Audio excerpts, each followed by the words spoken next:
kita lanjutkan ke pembahasan ketiga dari materi penguat sinyal kecil. Kita akan membahas soal yang ada di pertemuan kedua kemarin, ya, di mana di soal tersebut sudah diketahui parameter S11, S12, S21, dan S22. Kemudian juga diketahui harga gamma S dan gamma L. Dari soal tersebut diminta menghitung nilai delta faktor, stability faktor, dan transducer power gain jika gamma S sama dengan gamma L sama dengan 0. Nah, solusinya yang pertama kita menghitung dulu delta faktor. Delta faktor dihitung dengan menggunakan persamaan ini, ya. S11 dikali S22 dikurang S12 dikali S21. Kita masukkan semua harga yang sudah diketahui di soal. Nah, ini tidak bisa langsung diproses begitu saja ya. Kita hitung dulu satu sisi, ya. Kita hitung ini dengan menggunakan persamaan ini.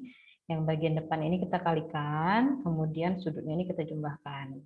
Kemudian begitu juga dengan yang sisi satunya, yang bagian ini 0,01 kalikan dengan 1,95. Kemudian minus 5-nya kita jumlahkan dengan 9. Maka nanti diperoleh harganya adalah ini delta 0,253 dari sini, ya, sudut 10 derajat dikurang, ya, 0,0195 sudut 4 derajat. Nah, ini kita ubah dulu, kita konversi dulu ke dalam bentuk rektangular, ya, bisa menggunakan kalkulator. Nanti kalau sudah berbentuk rektangular yang pakai J, min J itu, baru kita proses, nanti dapat hasilnya. Nah, kalau sudah dapat hasilnya, baru kita konversi kembali ke dalam bentuk polar, ya. Berarti nanti diketahui delta sama dengan 0,23 sudut 9,87 derajat. Berikutnya lagi ditanya stability factor. Stability factor sama dengan K. K sama dengan 1 ditambah harga mutlak delta kuadrat dikurang harga mutlak S11 kuadrat dikurang harga mutlak S22 kuadrat dibagi 2 dikali harga mutlak dari perkalian S12 dikali S21. Nah, ini nanti kita masukkan semua harga delta S11, S22, S12, S21, ya. Kemudian kita proses akan diperoleh hasil 13,5. Kemudian selanjutnya menghitung transducer power gain. Teman-teman bisa melihat lebih banyak di buku Microwave Engineering karya David Pozar, ya, untuk mengetahui formula ini. Ini untuk ralat ini adalah gamma S, ini adalah gamma L, ya. Kemudian kita masukkan harga-harganya sudah ada semua, kita proses nanti diperoleh 2,08. Kemudian gain ini kita ubah dalam bentuk desibel, ya, menjadi 3,18.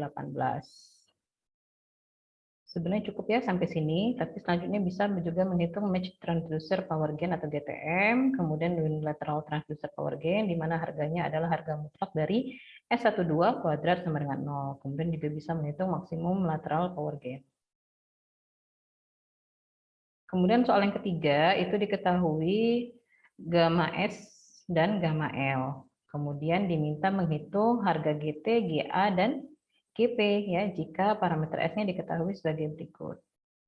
Ada S11, S12, S21, dan S22. Ini sudah diketahui, dan ini adalah gambar rangkaiannya. Kita proses ya, kita hitung. Cari dulu gamma in dan gamma out, ya. Bisa dicek lagi di pertemuan sebelumnya, di part 1-2.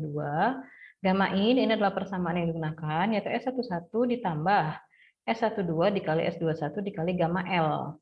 Dibagi 1 dikurang S22 dikali gamma L. Ini sudah ada semua harganya ya, gamma L sudah ada di soal, yaitu 0,4 sudut 90 derajat, ya. Kita masukkan semua angka-angka yang sudah diketahui di sini, ya, kemudian kita proses. Nah, kalau sudah, nanti gamma ini diperoleh senilai 0,627 sudut minus 164,6 derajat. Berikutnya gamma out. Gamma out ini rumusnya S22 ditambah S12 dikali S21 dikali gamma S. Ya, dibagi 1 dikurang S11 dikali gamma S. Nah, harga ini sudah ada semua juga di soal, ya. Kita tinggal substitusikan saja ke persamaan ini. Kita proses nanti ya. Kemudian akan diperoleh harga gamma out-nya adalah 0,471 sudut minus 97,63. Ya, saya rasa untuk proses perhitungan ini sudah tidak ada masalah lagi. Juga bisa teman-teman gunakan kalkulator untuk membantu lebih mudah dan lebih cepat memperoleh hasilnya. Nah, berikutnya tadi yang diminta GP ya. GP kita hitung dengan menggunakan persamaan 1 dibagi 1 dikurang harga mutlak dari gamma in kuadrat dikali harga mutlak dari S21 kuadrat dikali 1 dikurang harga mutlak dari gamma L kuadrat dibagi harga mutlak dari 1 dikurang S22 dikali harga mutlak dari gamma L kuadrat. Ya, ini sudah ada angka-angkanya semua ya. Begitu juga dengan GA. GA di sini adalah 1 dikurang ya harga mutlak gamma S kuadrat dibagi harga mutlak 1 dikurang S11 dikali gamma S kuadrat dikali harga mutlak S21 kuadrat dikali 1 dibagi harga mutlak dari 1 min gamma out kuadrat ya. Kemudian menghitung GT, GT sama dengan 1 dikurang harga mutlak gamma S kuadrat dibagi 1 dikurang S11 dikali gamma S kuadrat. Kemudian dikali harga mutlak S21 kuadrat. Kita kalikan 1 dikurang harga mutlak gamma L kuadrat dibagi harga mutlak 1 dikurang gamma out dikali gamma L kuadrat. Nah, angka-angka ini sudah diperoleh tadi dari soal dan perhitungan sebelumnya ya. Perhitungan sebelumnya kita telah menghitung gamma in ya, gamma in sudah dapat.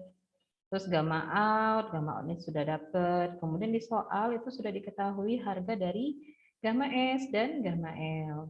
Sehingga misalnya di GP ini kita membutuhkan harga gamma in, gamma L ya. Ini sudah ada.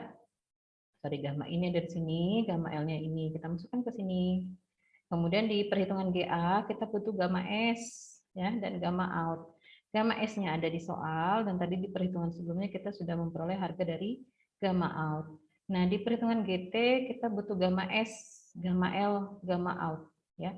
Gamma S, gamma L, gamma out sudah ada di soal dan hasil perhitungan sebelumnya. Kita tinggal substitusikan lalu kita proses perhitungannya akan diperoleh harga-harga sekian untuk GP 13,51, untuk GA 9,55, dan untuk GT 9,43. Boleh dicoba ya. Nah, berikutnya kestabilan. Di kestabilan ini kita akan menggunakan Smith chart. Sebuah transistor bipolar silikon pada frekuensi 2 GHz dan referensi 50 ohms memiliki parameter sebagai berikut. Dan ini adalah harga dari S11, S12, S21, dan S22. Diminta tentukan parameter delta dan kestabilan. Kemudian berikan kesimpulan. Kemudian lakukan analisis menggunakan Smith chart. Kita proses ya, dari proses yang pertama yaitu melakukan perhitungan delta. Delta sama dengan S11 dikali S22 dikurang S12 dikali S21. Ini sama seperti yang tadi saya jelaskan di awal. Nilai-nilainya kita masukkan, kemudian kita proses. Ya, kita proses. Jangan lupa tadi ketika pengurangan kita konversi dulu polar ini ke rektangular. Sudah dapat, nanti kita konversi kembali untuk mendapatkan dalam bentuk polar. Ya. Sehingga di sini delta sama dengan 0,504 sudut 249,6 derajat. Setelah menghitung delta, kita hitung K atau kestabilan ya, faktor kestabilan 1 dikurang harga mutlak dari S11 kuadrat dikurang harga mutlak S22 kuadrat ditambah harga mutlak delta kuadrat dibagikan 2 dikali harga mutlak dari S12 dikali S21. Nah, ini harga-harganya sudah ada juga ya, deltanya tadi ini kita masukkan harga mutlaknya saja berarti 0,504. Kemudian kalau sudah kita proses akan diperoleh harga K-nya adalah 0,547. Nah, tadi diminta kesimpulan ya. Baik, kemudian kita tinjau terlebih dahulu dari inputan dari CS dan RS ya, dari sumber maksudnya dari inputan ini dari sumber. Berarti kita akan mencari jari-jari dan titik pusat ya. CS dan RS. Ini sudah ada di slide sebelumnya, nanti bisa dicek kembali. CS ini persamaannya ya S11 dikurang delta dikali S22 konjugat. Hasilnya kita konjugatkan dibagi dengan harga mutlak dari S11 kuadrat dikurang harga mutlak delta kuadrat. Nah, ini juga pun harganya sudah ada di soal dan delta tadi sudah kita hitung ya. Ingat kalau harga mutlak kita masukkan yang bagian depannya saja 0,504 ya. Begitu juga dengan ini S11 berarti 0,65 ya. Kemudian ini kita proses dulu, nanti kita bagikan dengan yang bawah. maka akan diperoleh hasil 1,79 sudut 122 derajat. Nah, kemudian harga RS. Harga RS kita menghitungnya dengan persamaan ini dalam mutlak ya, dalam mutlak semuanya. Berarti S11 dikali S22 dibagi ya. Harga mutlak dari S11 kuadrat dikurang harga mutlak delta kuadrat. Ingat yang ini tidak mutlak nih, ini masukkan semua. Ya, 0,035 sudut 40 derajat dikali 5 sudut 115 derajat. Nanti hasil ini baru kita ambil harga mutlaknya saja ya, senilai 1,0 4 ya, saya nanti dicoba. Nah, berikutnya step untuk kita menganalisis di Smith chart. Yang pertama cari rasio ya, cari rasio harga gamma ya pada Smith chart dengan ukuran dalam hal ini ukuran menggunakan sentimeter atau bisa menggunakan penggaris ya. 1 itu sama dengan 7,75 cm. Nah, kemudian kita cari nilai CS dalam satuan sentimeter berdasarkan rasio yang sudah dicari. Ya. Maka diperoleh 1/1,79. Kita back ke sini, ini 1,79 CS. Ya, CS-nya itu 1,79, sedangkan 1 itu dalam sentimeter sama dengan 7,75.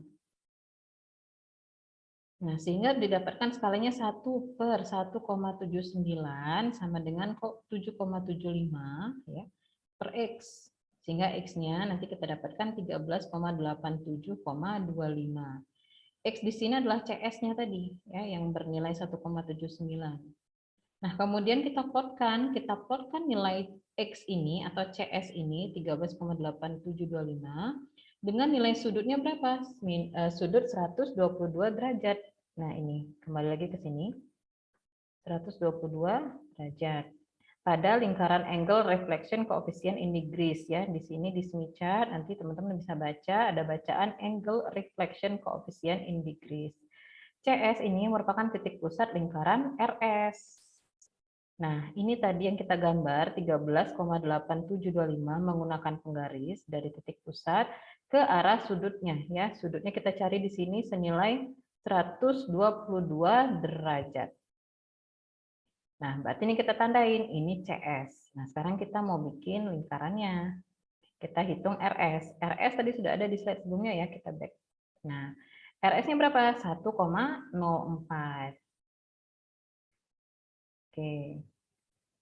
Begitu juga dengan RS ya, kita bisa dapatkan skalanya dengan menggunakan persamaan ini.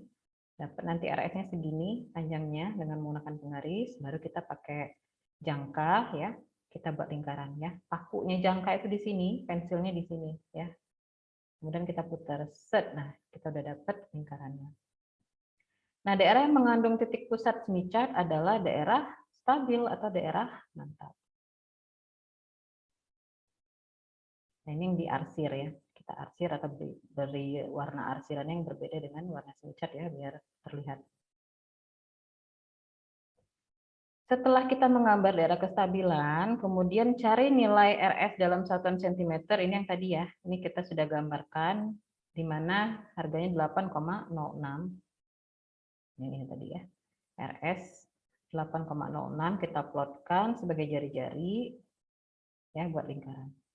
Nah, dengan melihat lingkaran yang terbentuk, ya ini ada lingkaran yang terbentuk, kita ketahui harga dari gamma harga mutlak dari S22 itu kurang dari 1.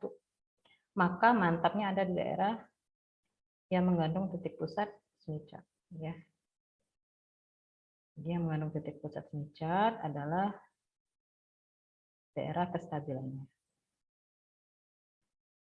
Oke, begitu ya. Kita udah dapat daerah kestabilan.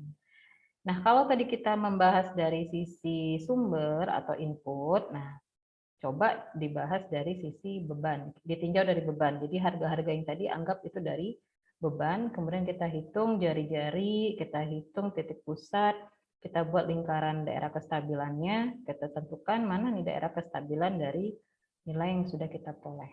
Ya, terima kasih. Assalamualaikum warahmatullahi wabarakatuh.